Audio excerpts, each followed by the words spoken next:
میں اکثر ایک مثال دیتا ہوں اس کی. قرآن میں اللہ تعالیٰ نے فرمایا تباہی بربادی ہے ان لوگوں کے لیے جو ناپ تول میں کمی کرتے ہیں. جب اپنا حق لینے کی باری آتی ہے تو پورا حق لیتے ہیں, جب حق دینے کی باری آتی ہے تو ڈنڈی مارتے ہیں. فوراً ہمارا دماغ جائے گا پیاز ٹماٹر والوں کی طرف, اپنی طرف کسی کا دماغ بولو نہیں جائے. کہ ناپ تول, حالانکہ مطففین کا جو اصل مفہوم ہے وہ صرف ناپ تول میں کمی نہیں ہے, لیکن ترجمہ ایسا کیا جاتا ہے عام طور پہ. تو فوراً ہمارا دماغ جائے گا یہ ٹماٹر والے نے جو ڈنڈی ماری ہے نا اس دن جو میں نے مرغی خریدی اور گھر لا کے تولا تو وہاں ترازو میں کچھ اور تھی, یہاں پر کچھ اور تھی. تو یہ وہ اس کے بارے میں قرآن نے بالکل صحیح کہا ہے, ایک دم صحیح بات کی ہے قرآن نے بالکل.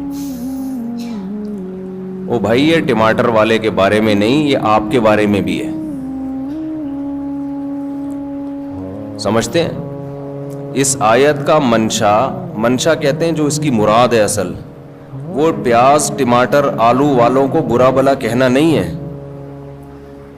اس کا اصل مقصد ان لوگوں کو برا کہنا ہے کہ جو اپنا حق لینے میں بڑے تیز ہوتے ہیں, دوسروں کا حق دینے میں ڈنڈی مارتے ہیں. اب میں ایک مثال سے بات سمجھاتا ہوں. جس نے بہن کو وراثت نہیں دی, اپنی وراثت تو لے لی اس نے ابا سے, جب دینے کا وقت آیا کہ جب تم نے ابا سے کیوں لی ہے, اسلام کا سہارا لے کے لیے نا. بھائی غیر مسلموں کے ہاں ابا وصیت کریں گے تو آپ کو ملے گی, ادروائز وہ آپ کو نہیں ملتی.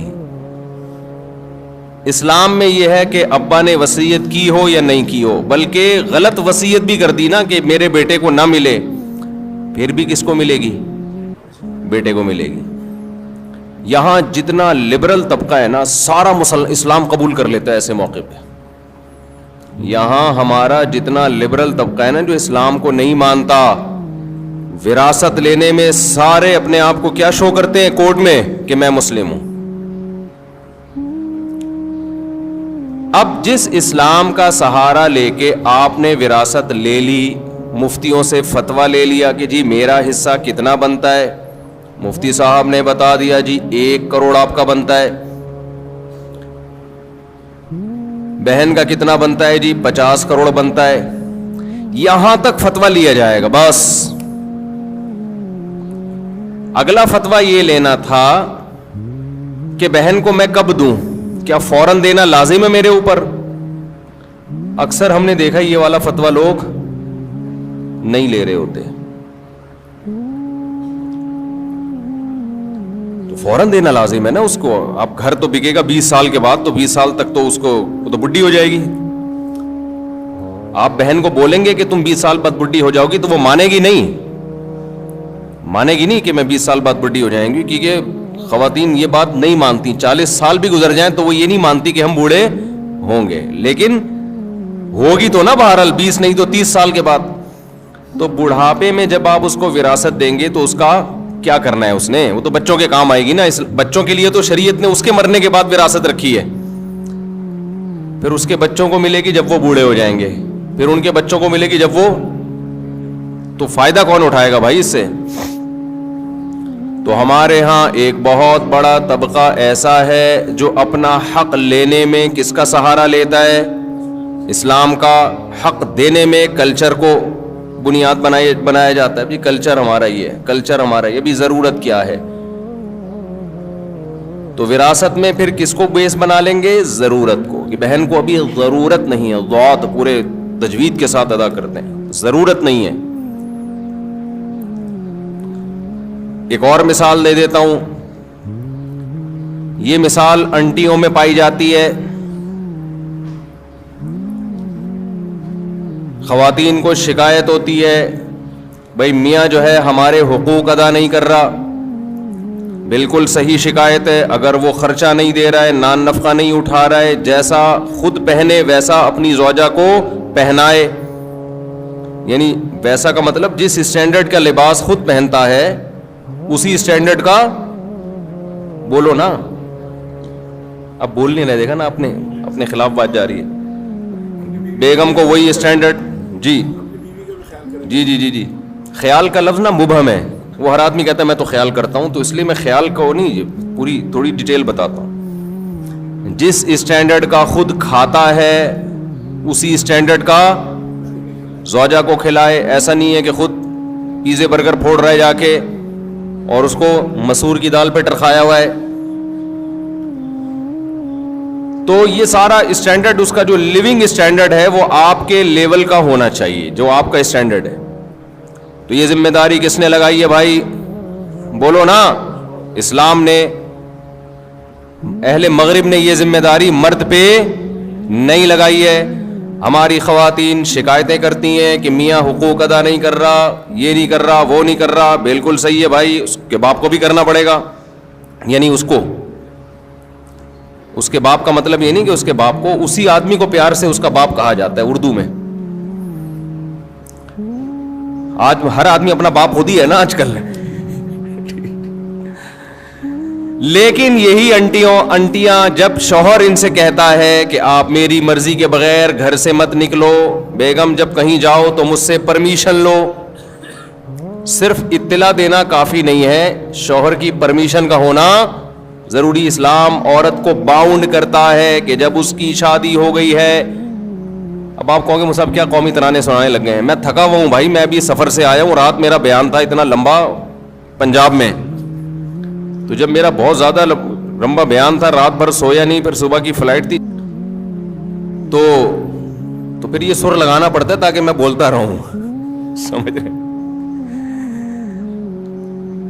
تو انٹیاں جو ہیں وہ شکایت کرتی ہیں میاؤں کی کہ یہ ہم پہ روب جماتے ہیں, ان کو کیوں بتائیں ہم باہر جانے سے پہلے. کیا الٹی باتیں بھی شروع ہو جاتی ہیں, کیا میں کوئی فلم دیکھنے جا رہی ہوں.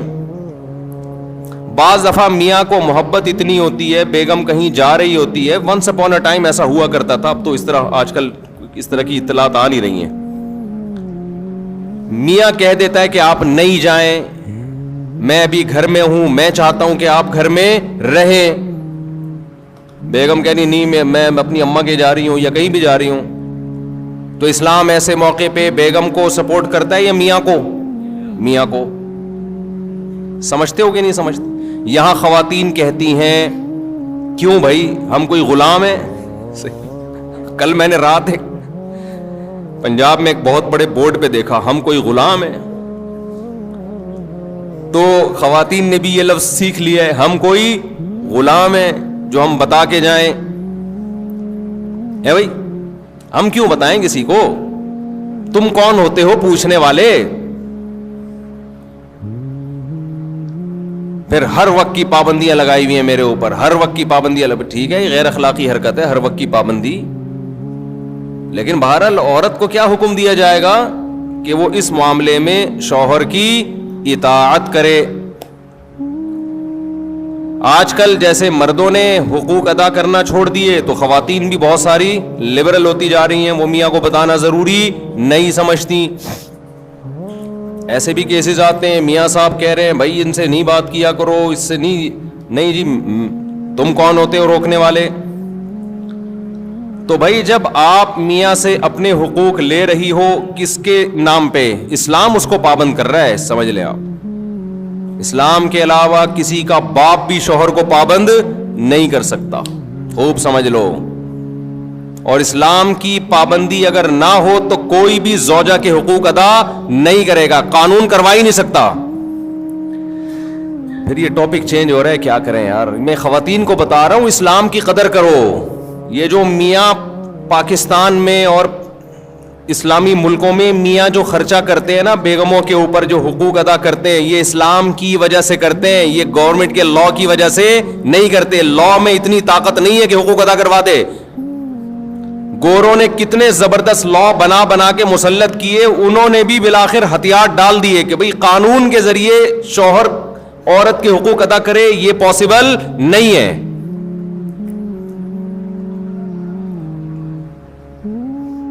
دیکھو ہمارے نبی صلی اللہ علیہ وسلم, عرب میں عورت کو پاؤں کی جوتی سمجھا جاتا تھا, کوئی اوقات نہیں تھی.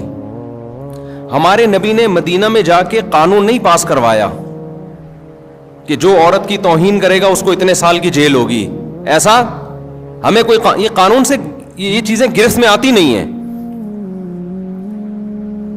قانون میں پہلے تو یہ توہین کی ہے کہ نہیں کی ہے, پھر توہین کی ڈیفینیشن کیا ہے. میاں کہہ رہے کہ ہمارے یہاں تو پیار سے گالیاں دی جاتی ہیں.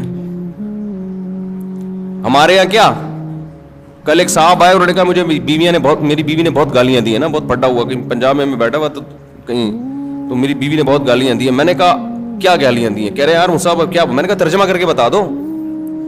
میں نے کہا ایز اٹ از گالی تو نہیں بتاؤ, لیکن آسان لفظوں میں اس کو ذرا مفہوم بیان کرو, آسان لفظوں میں اس کا مفہوم بیان کرو. تو خیر میں یہ عرض کر رہا تھا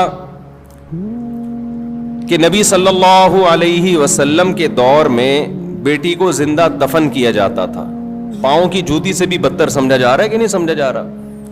تو آپ صلی اللہ علیہ وسلم نے قانون سازی نہیں کی ہے مدینہ میں کہ کورٹ میں عورت کیس کرے کہ شوہر توہین کر رہا ہے. یہ بہت مبہم چیزیں ہوتی ہیں, مبہم چیزیں ہوتی ہیں, اور قانون کے ذریعے ان چیزوں کی گرفت نہیں ہو سکتی ہے. بلکہ آپ صلی اللہ علیہ وسلم نے یہ بتایا کہ میں اللہ کا پیغمبر ہوں, اور دلائل سے ثابت کیا. اللہ نے اتنے معجزے دیے جس سے صحابہ کو یقین ہو گیا کہ آپ کس کے پیغمبر ہیں؟ اللہ کے. پھر قرآن میں اللہ نے آیتیں نازل کی, لَقَدْ كَانَ لَكُمْ فِي رَسُولِ اللَّهِ أُسْوَةٌ حَسَنَةٌ, تمہارے لیے پیغمبر کی زندگی میں بہترین نمونہ ہے. فالو کرنا ہے تو کس کو فالو کرنا ہے؟ پیغمبر کو. اب لوگ سمجھ گئے پیغمبر جو کرتے چلے جا رہے ہیں ہمیں وہ کرنا ہے, نہیں کیا تو پنشمنٹ کس کی طرف سے ملے گی؟ اللہ کی طرف سے. اب کوئی دیکھنے والا نہیں ہے, اب نہ کوئی وکیل کی ضرورت,